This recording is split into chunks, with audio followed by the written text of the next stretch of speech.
Magandang araw mga sir, ako nga pala si John Ray, ang mapagmahal niyong tito. Ngayong araw na to ay buhay waiter naman ang papasukin natin. Oo mga sir, sa mga hindi nakakaalam ay nagwe-waiter din po. Kulang po kayo ng waiter, pwede niyo po ako yung message. Yun lang po kayo, okay Maya. Kaya nga habang wala pa ang kasama ko, nagkape muna ako dito para naman mainitan ng sikmura ako habang naghihintay. At pagkatapos ng ilang minuto ay dumating na siya. Si Ray Goku o Butchokoy kung tawagin dito sa amin. May event talaga ay madalas ako yung sinasama niya. Matagal na rin kasi kami nagkakasama sa waiter kaya hindi na bago sa amin yung mga galawan namin. Masipag pa niya sobra. Pagkatapos nga namin magkape, pupuntahan na namin nung magpapakate. Sabi ko nga, isa muna mag-drive kasi medyo kulang ako sa tulog dahil maaga ako gumigising palagi. Ganun talaga siguro pag tumatanda na. Pagdating nga namin dito sa lugar na pagsisetapan, pumasok na agad kami at sabi namin kay sir, pwede naman naman na sir, hindi pa daw pwede dahil wala pa daw yung sasakyan. Kaya dito ay naghintay muna kami ng ilang minuto. Habang naghihintay, ililibot ko muna kayo dito sa pagka-cateringan namin. Dito lang yan sa simbahan ng San Roque sa Sangandaan. At nung pwede na pumasok ay pumunta na agad kami dito sa pagsisetapan. Tingnan namin dito ay nakaayos na ang mga upuan at di na kami nagsayang ng oras at nilatag na namin ang tela na paglalagyan ng mga gamit namin dito sa pagkikate. Sakto naman parating sila sir. Ay pagkulitan pa nga sa camera. Tungkol lang kasi yung cellphone ko dito sa may lamesa kaya kitang-kita. Pagkatapos kong maglatag ng lamesa ay pinunasan ko na yung mga shipping dish dito. Di ko sigurado kung shipping dish talaga o tawag dito. Pa-comment down below nga. Mga tagal ko na kasing hindi nagki-catering. Siguro mga 2 years na rin. Kaya nung sinabihan ako ni Butchok ay hindi na ako nagdalawang isip. Pagkatapos kong punasan ang shipping dish dito ay sinunod ko naman ng plato. Siyempre kailangan malinis ang pagkakainan ng mga bisita. Bilang isang waiter, obligasyon din namin malinis ang aming mga kagamitan. Kaya todo punas talaga ako dyan mga sir.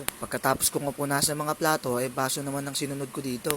Ganun lang din, pupunasan mo lang isa-isa at pagkatapos, lera mo lang para pagdating ng mga bisita ay hindi ka maagad. At pagkatapos ay magtitimpla naman ako dito ng Nestea dito sa lagayan ng tubigan. Dali lang rin magtimpla ng Nestea sa tubigan. Gawin nyo nga lang ng isang pack ng Nestea dyan sa pitchel at ihalo nyo dyan sa tubigan. Dito ay binabawasan ko muna yung tubig para pagtimpla ko ng Nestea hindi naman matabang masyado. Pasensya na kayo mga sir kung hindi nyo nakikita yung mga ginagawa ko. Na-excite lang talaga ako magtrabaho ulit dito sa pagiging waiter. Ang tagal na din talaga kasi. Pagkatapos ayusin ay ganito ang magiging itsura. Basta sa bawat pagtulog busog, yeah. Basta't araw-araw mo lang laging gagalingan. Ano man ang papel mong gaganapan, kaano man ang lawak pangarap ay tataniman.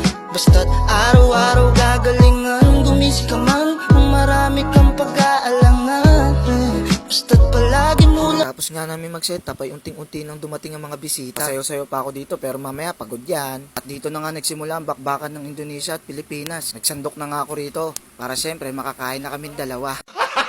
Gago! Pero seryoso mga sir, hindi biro ang pagiging waiter. Kailangan dito mabilis ka at syempre magalang ka din sa mga bisita. Syempre kung ano yung mga uutos sa'yo, gagawin mo. Parang ituring mo silang hari at reyna. Diskarte yun para sa tip. At dito ay unti-unti na nga naming nilinis ang mga pinagkainan ng mga bisita para kahit papano ay mabawasan yung kain. Nga si Goku, bumibira na naman. Buti na lang masipag yung kasama ko. At syempre ako din, hindi mawawala. Vlog ko to Pagsipagan muna, syempre may camera. Pagkatapos nga ng mahabang araw, ay syempre ito na ang pinaka the best part, uwian na. Kaya mga sir, kung kailangan nyo lang ng waiter, nandito lang kami. Huwag kayong mahiyang i-PM ako. Available kami anytime, anywhere. Hanggang dito na lang mga sir. Maraming salamat sa pagsama. Pagtulog busog, yeah. Basta't araw-araw mo lang laging gagalingan.